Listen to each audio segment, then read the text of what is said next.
오늘 본문의 이야기를 보면은 밤에 목자들이 나타나서 여러분 뭐 중에서는 요 장면을 초등부나 뭐 유치부나 뭐 이렇게 해가지고 연극으로 이렇게 표현하거나 이렇게 했던 친구들도 있을 거예요.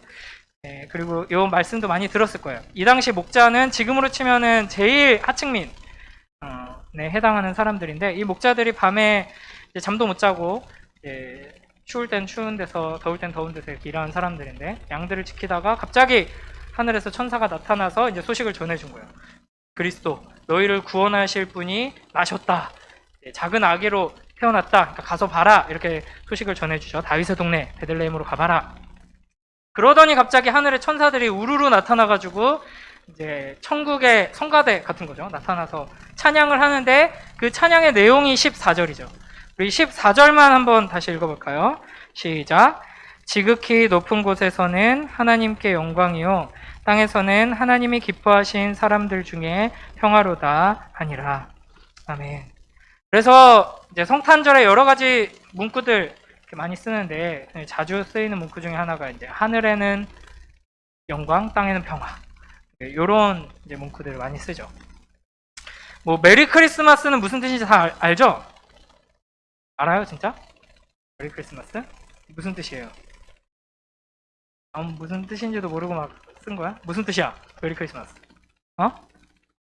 즐거운 크리스마스. 그 크리스마스가 무슨 뜻이에요? 크리스마스. 아는 사람? 없어요? 크리스마스 그냥 이제 마스가 미사, 예배, 성찬 뭐 이렇게 번역할 수 있는 단어거든요. 미사가 뭐예요? 예배잖아요, 그렇죠? 그치. 크리스마스 할 때 이제 크리스는 크라이스트, 그리스도. 그러니까 그리스도를 예배하자. 메리, 기쁘게 예수 그리스도를 예배합시다. 뭐 이런 말이에요. 좋은 말이죠, 굉장히. 메리 크리스마스 하면은 네, 예수님을 예배하자는 말인데 또 하늘에는 영광, 땅에는 평화 이런 말도 많이 쓰이거든요. 교회에서만 쓰이는 게 아니라 성탄 시즌이 되면 요즘은 그런 게 많이 줄어들었지만 두루두루 많이 쓰이는 표현인데 이게 무슨 의미인가를 오늘 살펴보려고 합니다.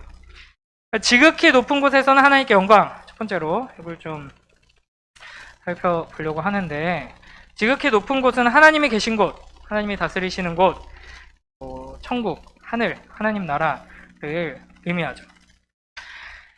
그러니까 사실은 하나님이신 예수님께서 낮고 낮은 이 땅에 오심, 이걸 이제 하늘의 입장에서 보면은 영광이라고 하기가 좀 애매하죠. 그러니까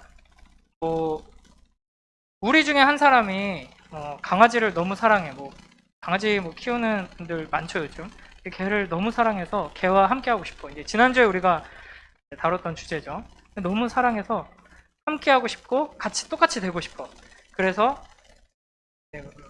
예를 들어서 의학이 발달해서 성전환 수술 이런 거 봤잖아요. 성전환 수술, 남자가 여자가 되고 여자가 남자가 되는 게 의학적으로 수술로 되거든요. 그러니까 그런 것처럼 의학이 발달해서 이제 개가 되는 수술이 있다라고 해봐요. 그래서 이제 말을 더 이상 못하고 이제 멍멍 짖게 되고 두 발로 못 걷고 이제 네 발로 걷게 되고 이제 꼬리가 생겨나고 이런 수술이 있어. 근데 나는 개를 너무 사랑하고 우리 이제 뽀삐랑 같이 항상 함께 하고 싶고 똑같이 되고 싶어가지고 엄마 아빠 저 내년에 개 되는 수술을 이제 받으려고 예약해놨거든요. 그래서 이제 개가 됐어. 그러면은 여러분 이게 그 집안 엄마 아빠에게는 영광일까요? 여러분 내년에 우리 아들이 개가 된대요. 이러면서 막 사람들한테 자랑하고 막 칭찬하고 그렇지 않겠죠. 그건 굉장히 수치스러운 일이잖아요. 사람이 개가 된다는 게. 반대로 이제 개가 사람이 될 수 있다라고 하면 그건 영광이라고 할 수 있겠지만 그런 거랑 마찬가지죠. 그러니까 보통 영광이다 하면은 낮은 자리에서 높은 자리로 올라가는 거, 뭔가를 성취하고 이루어내는 거, 꼴등하다가 1등하는 거, 이런 걸 영광이라고 하는데 지금 예수님께서 하신 일은 그 반대거든요. 저 높은 곳에 계신 예수님께서 하나님의 아들께서 이 낮고 낮은 곳으로 오셔서 우리랑 똑같이 작은 아기로 태어나셨다. 그러니까 또 다른 예를 들어보자면 손흥민 선수 알죠? 다 되게 좋아하죠. 남자 친구들은 또 특히 좋아할 거예요. 저도 스포츠에 그렇게 관심은 없지만 이게 손흥민 활약상 이런 거 보면은 막 짜릿하고 막 엄청나더라고요.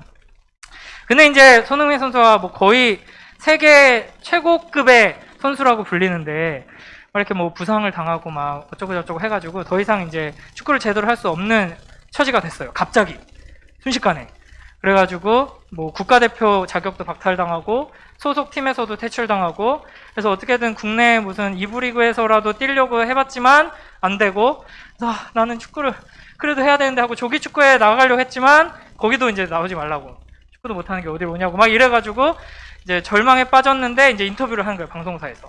그때 이제 손흥민 선수가 네, 일단 이 모든 영광 하나님께 돌리고요. 이러면 뭔가 이상하잖아요. 그쵸? 그 반대로 뭔가 우승을 하고 뭐 금메달을 따고 이래야지 하나님께 영광을 돌린다고 말하는 건데, 지금 정반대로 저 높은 곳에서 최악으로 추락했는데 영광이다, 지금 이렇게 천사들이 노래하고 있다는 겁니다. 왜 천사들이 이 아기예수의 나심을 하나님의 영광이라고 찬양하고 있는가? 이게 첫 번째로 우리 지난주에 살펴본 그 내용을 생각하면 답이 쉬워지죠. 그러니까 하나님께서 예수 그리스도께서 우리를 너무 사랑하셔서 오셨기 때문입니다. 그러니까 예수 그리스도의 낮아지심인데, 이 낮아지심은 제가 이제 10시, 12시에 이제 유치부 설교를 하고 왔는데, 유치부 아이들에게 했던 식으로 표현을 하자면, 예수님이 천국에서 막 산책하다가 구멍에 빠져가지고 와 하고 떨어져서 아기로 오신 게 아니잖아요. 그렇죠? 하나님께서 창세 전부터 계획하셨던 대로 우리를 구원하기 위해, 이 아름다운 사랑을 완성하기 위해 오신 거예요. 그러니까 여러분, 뭐 오랜만에 이렇게 좀 예를 좀 많이 드는데, 자, 예를 들면은 대한민국, 이것도 좀 너무 여러분에게 잘 안 맞는 예일 수도 있는데, 대한민국 공군이 이렇게 신형 전투기를 만들어가지고 이렇게 날리다가 조종을 잘못하고 막 기체 결함이 있어가지고 38선이랑 안 하지, 휴전선 넘어 어딘가에 추락했어. 이러면은 수치죠. 네, 대한민국 공군의 수치고 대한민국의 수치죠. 영광이라고 할 수 없죠. 그런데 이제 대한민국 공군이 신형 전투기와 이제 폭탄을 개발해가지고 평양에 이제 누군가가 이렇게 살고 있는 딱 그곳에 목표한 대로 폭탄을 투하했어요. 그러면 이제 눈으로 보기에는 추락이죠. 폭탄이 추락했어. 하지만 계획한 대로 목표한 곳에 정확하게 떨어져서 성과를 이뤄냈어요. 누군가를 죽였어요. 죽이고 싶었던 누군가를. 그러면 이거는 굉장히 칭찬받을 만한 일이고 기뻐할 만한 일이잖아요.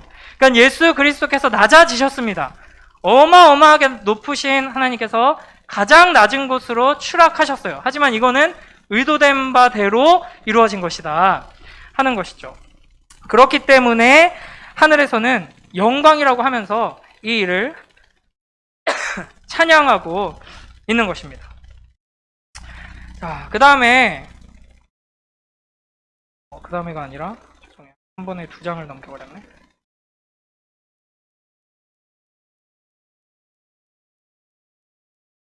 된 거예요. 자, 그래서 이제 간단하게 예수님의 오심이 하나님의 의도된 계획이었다, 약속의 성취다, 하나님의 뜻이 이루어진 일이다 하는 것을 몇 군데만 좀 살펴볼까요? 구약의 예언의 말씀들 몇 군데만 보겠습니다. 창세기 3장 15절 함께 읽어볼까요? 창세기 3장 15절 함께 큰 목소리로 읽습니다. 시작. 내가 너로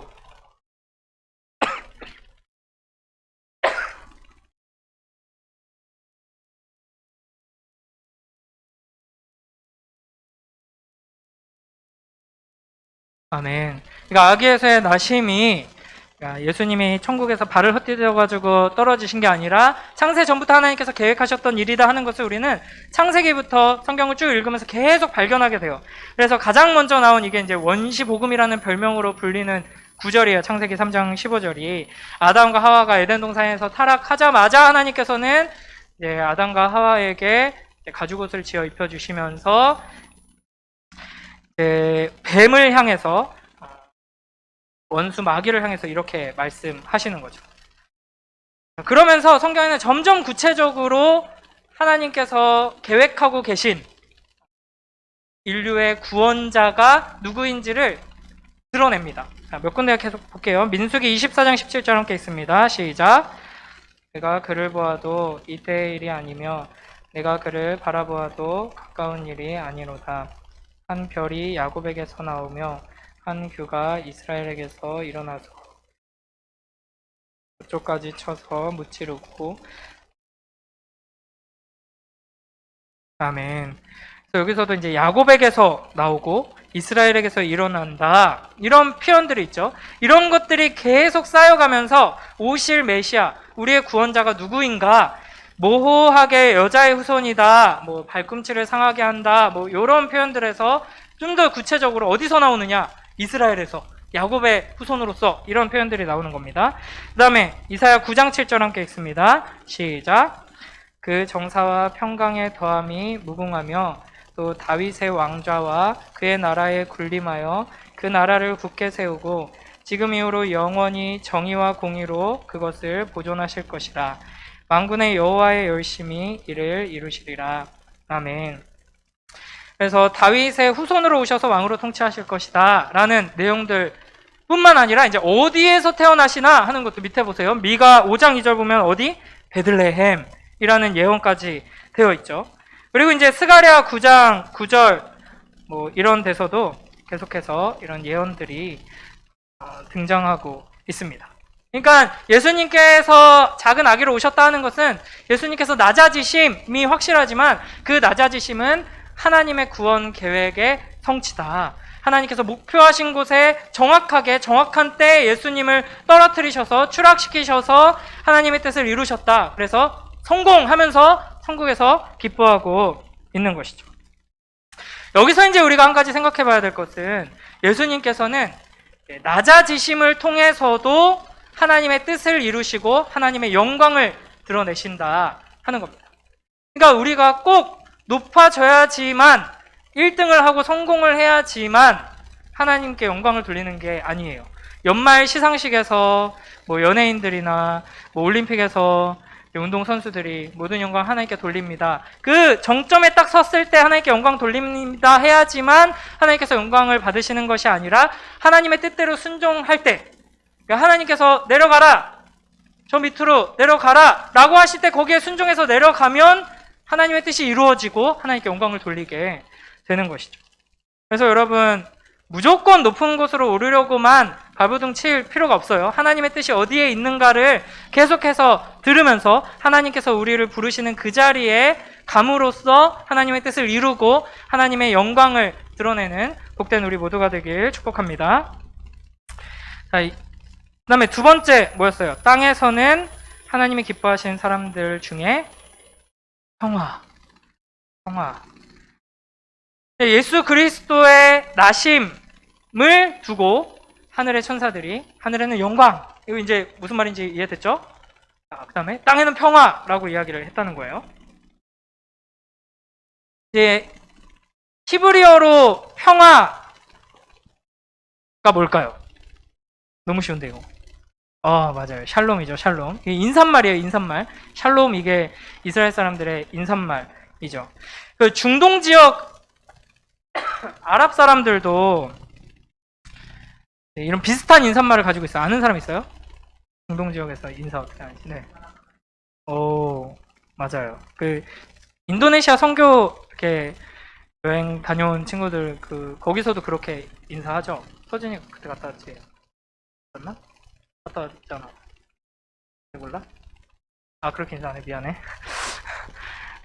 아무튼 그리고 중동 사람들 살람 말리쿰 뭐 이런 인사를 하죠. 이것도 샬롬이랑 비슷한 의미의 인사말이에요. 그러니까 평안을 구하는 인사죠. 그러니까 뭐 우리나라도 좀 그렇지만 중동 별명이 이제 그 지역이 이제 막 화약고 막 이런 별명을 가지고 있잖아요. 뭐 온갖 전쟁과 분쟁과 다툼으로 가득한 땅인데 그 땅에 사는 사람들의 인사말이 주로 평안하십니까? 평안을 빕니다. 평화를 뭐 이런 인사로 서로 인사를 하는 거예요. 우리도 뭐 비슷하죠, 사실은. 우리는 기본적인 인사말이 뭐예요? 안녕하세요. 그러니까 안녕하다, 이게 사실은 안녕함, 이게 평화로움, 평안함이라는 의미잖아요. 그러니까 이 안녕하세요라는 인사말의 유래를 어디 뭐 그런 언어학자가 썰 풀어놓은 걸 본 적이 있는데, 그러니까 하도 자고 일어나면은 안녕하지 못한 사람이 많으니까 뭐 누구한테 끌려간다든지 죽임을 당한다든지 굶어 죽었다든지 뭐 이런 시대를 계속 우리 조상들이 살아가니까 아침에 일어나면 안녕하세요 하고 물어보는 거예요. 아, 안녕 못하네, 죽었네, 뭐 이런 상황들이 계속 되기 때문에. 그리고 뭐 조금 더 우리의 뭐 할아버지 시대나 이럴 때 이제 어른들이 많이 인사하는 게 아유, 식사하셨습니까? 뭐 이렇게 인사하는 어른들이 많았어요. 그런 인사 들어봤어요? 왜 그렇게 인사하겠어요? 밥을 못 먹고 다니니까 식사는 밥은 먹고 다니냐? 이거 이제 서로 안부를 묻는 거예요. 그러니까 이런 인사말들 속에서 우리가 얼마나 이 평화, 평안을 갈망하고 사는지, 실제로 우리의 삶에는 얼마나 평화, 평안이 없는지가 드러나게 되는 거죠.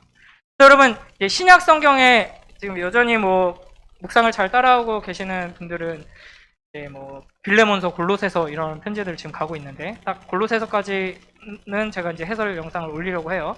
근데 이런 신약 성경 뒷부분에 나오는 편지들, 특히 이제 바울이 쓴 편지들이 여러 개가 나오는데, 그 그리스 말로 써진 그 당시에 이제 편지가 시작할 때 하는 인사가 있어요. 시작할 때 하는 인사가 바로 이제 하나님의 은혜와 평강이 너희에게 있을지어다. 이게 이제 공식적으로 편지를 쓸 때 많이 쓰는 인사말이거든요. 여기서도 평안이 나오죠. 은혜와 평강, 은혜와 평안.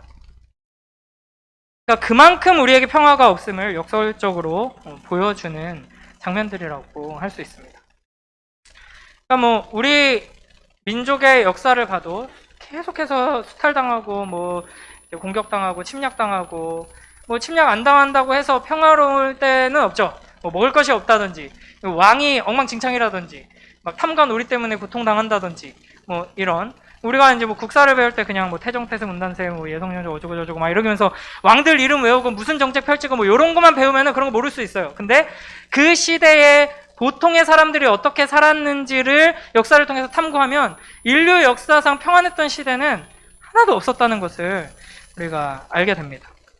지금 우리나라도 뭐 여러분은 딱히 뭐 우리에게 평화가 간절히 필요하다 막 이렇게 생각하면서 막 간절함을 가지고 있는 사람은 없을 수도 있어요.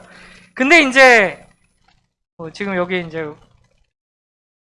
3월 이제 1월 달에 대학 청년부 올라갈 형제들은 몇 년만 있으면 이 땅의 평화를 주님 제발 막 이런 때가 올 거예요. 군대를 끌려가야 되기 때문에. 군대를 끌려간 상태에서는 더 간절해지거든요.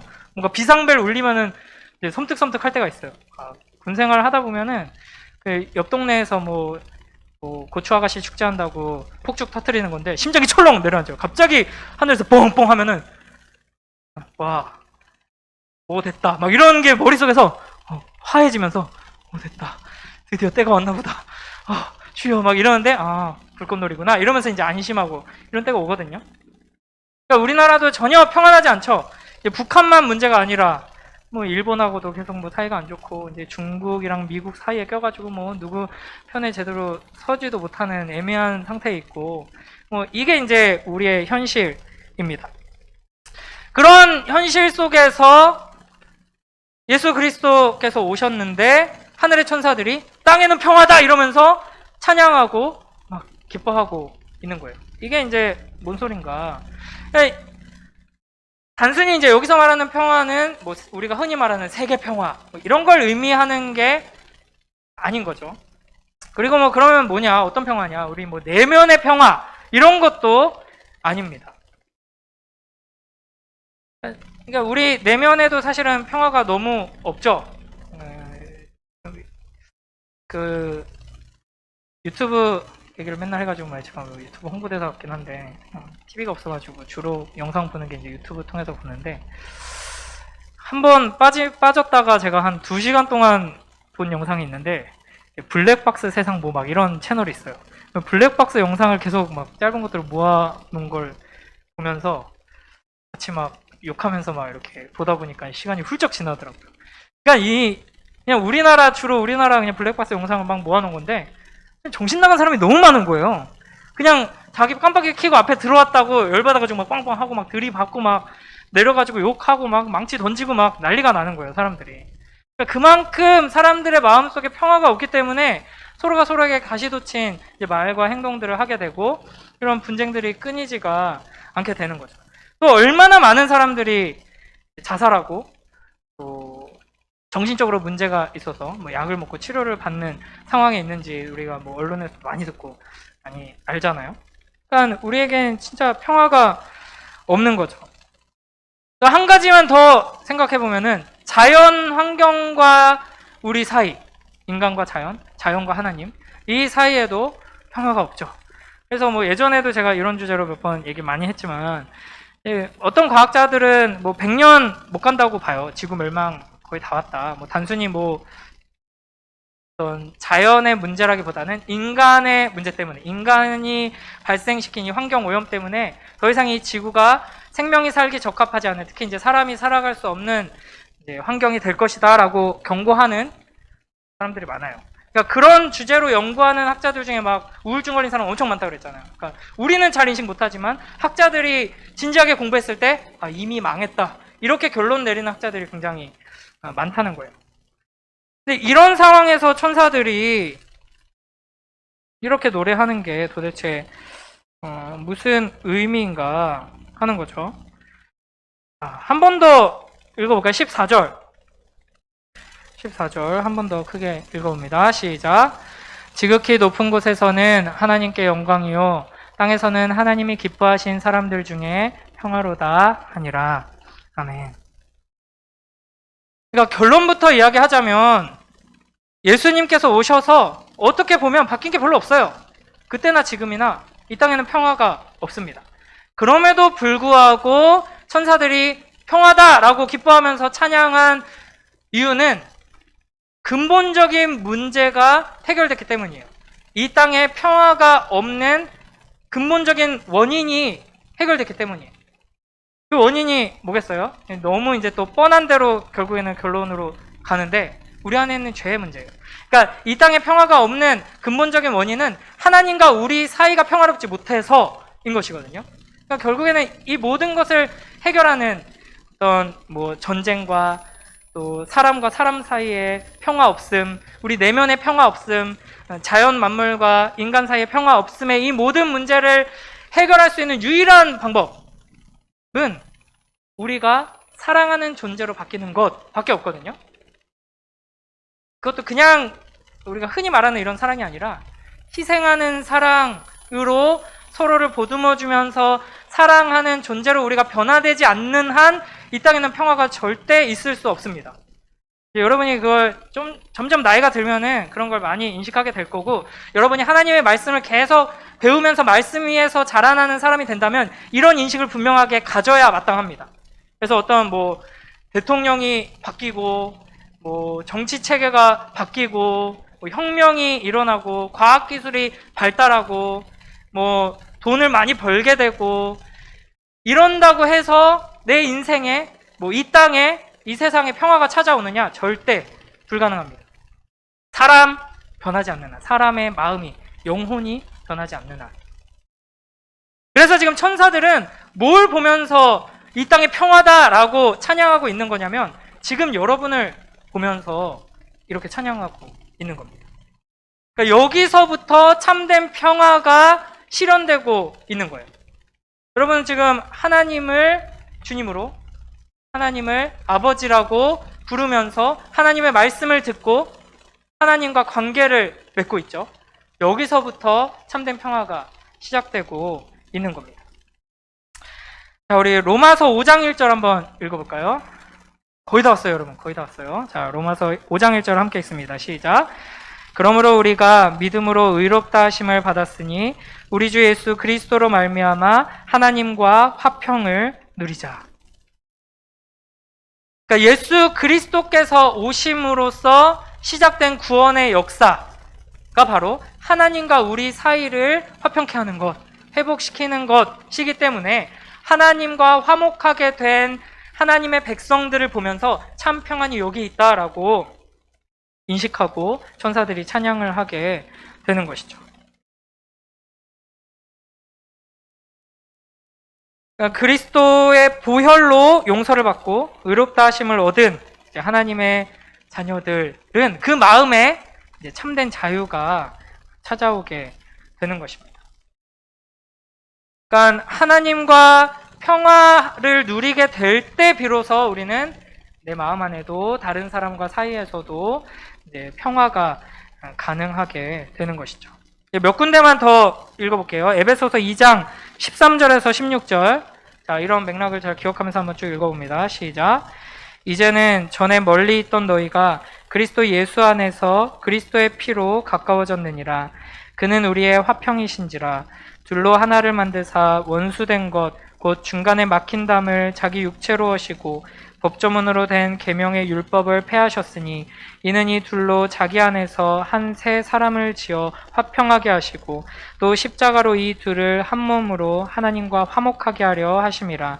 원수된 것을 십자가로 소멸하시고. 한 군데만 더. 갈라디아서 3장 28절 함께 있습니다. 시작. 너희는 유대인이나 헬라인이나 종이나 자유인이나 남자나 여자나 다 그리스도 예수 안에서 하나이니라. 아멘. 인류 역사상 수많은 사람들이 이 평화 없음의 문제를 해결하기 위해서 여러 가지 시도들을 합니다. 철학적으로, 정치적으로, 과학적으로 여러 가지 접근을 하죠. 그러나 절대로 그 누구도 성공하지 못합니다. 그러니까 공동체 운동을 해서 막 마을을 서로 돕고 사랑하는 아름다운 공동체로 마을을 일군다? 그러면 모든 문제가 해결되나요? 이제 그 마을을 공격하는 누군가를 배척하지 않고서는 이 공동체가 유지되지 못하죠. 그러면 우리나라가 진짜 막 평화밖에 없는, 걱정 근심 없고 분쟁 없고 평화로 가득한 파라다이스처럼 된다 하면 문제가 해결될까요? 그걸 시기하고 공격하는 또 어떤 세력들, 일본이나 중국이나 미국이나 이런 공격 앞에서 또 이제 문제가 생기게 되는 것이죠. 그러니까 결국에는 단순히 너랑 나랑 마음이 잘 맞으니까 우리 같이 평화를 이루자 하는 정도로는 불가능한 거예요.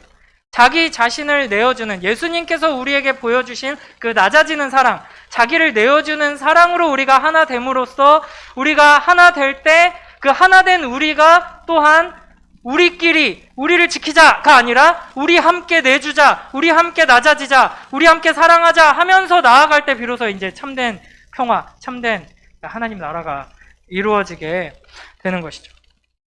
그래서 여러분, 우리는 이제 사람의 힘과 능력으로 평화를 이루어낼 수 없다 하는 것을 분명하게 인식하고 살아야 합니다. 그래서 전쟁 없는 세상 불가능해요. 그러니까 이제 그렇다고 해서 전쟁을 반대하고 막기 위한 어떤 시도들이 무의미하다는 건 아니지만 궁극적으로 불가능합니다. 그걸 분명하게 인식하면서 이 세상을 볼 수 있어야 돼요. 경쟁 없는 세상? 저는 어떻게든 여러분에게, 그리고 이미 여러분은 이제 늦었죠. 열심히 경쟁하고 최선을 다하세요. 근데 이제 적어도 우리 유치부 아이들이 사는 세상, 적어도 우리 유치부 아이들이 자라나는 그 공간 안에서는 막 옆에 있는 친구를 경쟁 상대로 여기면서 막 팔꿈치를 어떻게든 치고 내가 앞서 나가기 위해 막 이 악물고 싸우는 세상이 아니게 만들어주고 싶은 막 그런 간절함이 있어요. 하지만 경쟁 없는 세상 오기 힘듭니다. 이 세상은 전쟁 속입니다. 그래서 이제 여러분 이제 입시 전쟁 중이시죠, 대부분. 이제 거의 이제 입시 전쟁을 마치고 이제 편안한 마음으로 이제 앉아 있는 친구들도 있는데 여기 입시 전쟁 중이고, 입시 전쟁 끝나면은 평화가 올 것 같아요. 취업 전쟁. 취업 전쟁 끝나면은 평화가 올 것 같아요. 무슨 전쟁 계속해서 이제 육아 전쟁 이런 데로 이제 가게 되고, 여러분 죽는 그날까지 이제 전쟁통 안에서 살아갈 수밖에 없게 됩니다. 이 모든 전쟁은 계속 있을 것인데, 모두가 전쟁이 없는 평화로운 세상을 간절히 원하지만 오지 않는 게 아니라, 사실은 엄밀히 말하면 이 세상 모든 사람들은 전쟁 없는 세상을 전혀 원하고 있지 않아요. 왜냐하면은 전쟁이 있어야 자기가 원하는 것을 마음껏 소유하고 얻고 누릴 수 있기 때문이죠. 모든 것을 이미 다 가진 사람은 이제 평화로운 세상이 왔으면 좋겠다라고 진심으로 원할지 몰라요. 그러나 인간의 욕심은 끝이 없거든요. 그리고 모든 걸 다 가진 사람은 이 세상에 거의 없습니다. 그래서 대부분의 사람들은 전쟁이 계속되기를 원하고 그 안에서 내가 승자가 되길 원하는 거죠. 그래서 이 세상의 전쟁은 끝나지 않을 겁니다. 우리 모두의 마음이 평화를 추구하는 마음으로 변하지 않는 한. 그러니까 이 마음으로 가득 찬 세상 속에 예수 그리스도께서 오신 겁니다. 그래서 하나님의 선택받은 백성들에게 오셔서 하나님과 화평하는 마음을 주시고 이 세상의 노예로, 욕심의 노예로 살지 않고 기쁨으로 사랑하며 살 수 있는 자유를 허락해 주시는 것입니다. 그래서 예수님으로 인해서 평화와 자유를 얻은 삶의 방식, 하나님의 백성들의 삶의 방식을 이제 성경은 사랑이라고 말하는 것이죠. 그래서 천사들이 요걸 보면서 우리들 마음속에 심겨진 복음의 씨앗, 성령 하나님을 보면서 그래, 너희는 이 전쟁통 안에서 어떻게든 전쟁에서 승리해서 남을 짓밟고 올라가기 위해서 눈이 뻘개진 인생을 살지 않아도 되는 존재가 되었구나. 너희는 진짜 하나님을 사랑하는 마음이 너희 심령 가운데 있구나. 너희는 예수님이 하셨던 것처럼 남을 짓밟고 올라가는 게 아니라 그래, 네가 나를 밟고 올라가라. 나는 너에게 사랑을 베풀겠다. 할 정도로 새롭게 되었구나 하는 걸 보면서 천사들은 기뻐하고 찬양하는 거예요. 이 땅에 평화가 임했다. 자, 마지막 갈라디아서 5장 13절 함께 읽습니다. 시작. 형제들아, 너희가 자유를 위하여 부르심을 입었으나 그러나 그 자유로 육체의 기회를 삼지 말고 오직 사랑으로 서로 종노릇하라. 아멘. 자, 여러분, 그 로마의 지배를 팍스 로마나 이렇게 부르거든요. 뭐 어떻게 번역하느냐 조금 다른데 이제 로마의 평화 이렇게 불러요. 로마가 지배하던 시기 그 지역을. 근데 사실 그거는 엄밀히 말하면 평화가 아니죠. 로마의 압제 아래서 아무도 끽소리 못하고 로마에게 복종했던 시대를 말합니다. 그러니까 하나님께서 우리에게 주시는 평화는 하나님의 그 크신 힘과 능력으로 우리를 굴복시켜서 조용히 해, 아무 말도 하지 마, 내가 하라는 대로 해, 싸우지 마 해서 이루신 것이 아니라 예수님께서 우리와 똑같이 작은 아기로 오셔서 어떻게 사랑하는지를 보여주심으로써 우리가 그 사랑을 쫓아 그 사랑을 닮아 서로가 서로에게 종노릇하면서 사랑하게 하심으로써 이루어낸 평화라는 것이죠. 그래서 여러분, 이제 말씀을 맺겠습니다. 이제 성탄 시즌 되면은 자주 우리가 듣게 되는 하늘에는 영광, 땅에는 평화가 바로 이런 의미입니다. 어떤 의미예요? 정리가 좀 되나요? 안 되면 다시 설명해야 되는데. 정리가 되죠? 네. 하나님께서 예수 그리스도의 그 나심을 보시면서 그 예수 그리스도의 나심을 통해 영광 받으시고 그 작은 아기로 오신 예수 그리스도를 통해 우리에게 평화의 길을 열어주신다. 하나님과의 평화, 하나님과의 평화를 통한 우리 내면의 평화, 그리고 서로 우리 관계 속에서의 평화를 하나님께서 우리에게 주신다 하는 것을 우리가 기억하면서 천사들이 찬양하는 것처럼 우리도 아기 예수를 바라보며 찬양하고 아기 예수를 통해서 하나님께서 영광 받으신 것처럼 우리도 하나님의 뜻을 이룸으로써 영광 받기를 소원하고 하나님께서 우리에게 주시는 그 평화를 누리면서 살아가는 복된 우리 모두가 되길 축복합니다.